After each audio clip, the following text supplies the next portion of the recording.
You want to weigh in on this LeBron James cramping?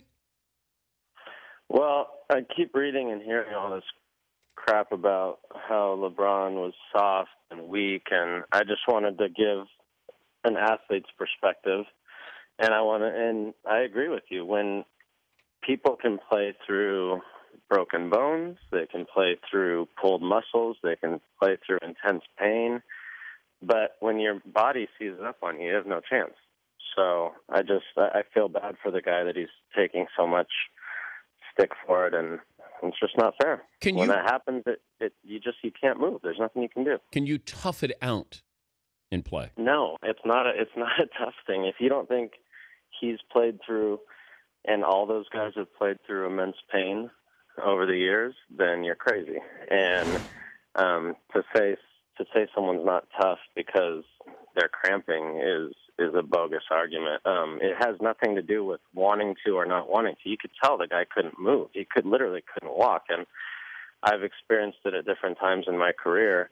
You can, wait a second, you can stretch, but then the next time you make an intense run, it cramps right back up, and there's nothing you can do.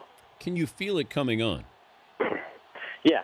Sometimes you'll run and you feel I've felt my calf start to go a little bit, and you try to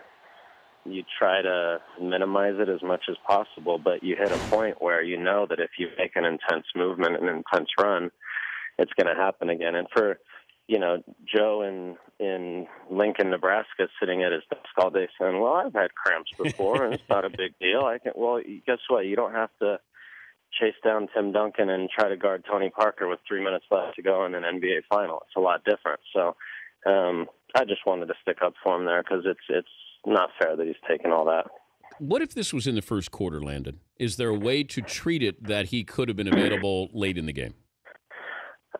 Well, my experience, I'm not a doctor, so I'm just... Yeah, but you played through cramps, though. Sure, of course. But my experience is that it's obviously a dehydration issue. It's clearly a genetic thing because there's guys on teams I've played with who, no matter what they do, they cramp. So you have to imagine that the Heat and an organization of that quality and a player of that quality does everything he can before a game to prepare himself. But if it comes on, it comes on. But I think, if it had happened in the first quarter, they got him back, got a few IVs in him, took some time. But it's not something that happens in 3 minutes. You couldn't have gone back to the locker room, gotten an IV, and said, oh, I'm fine now. Your body has to recover. If you're at that point where you're that dehydrated and your body's cramping, it's going to take some time to come back from. Is it chronic? Is there a chance it comes back Sunday? Who knows? I mean, if they turn up the heat again, maybe.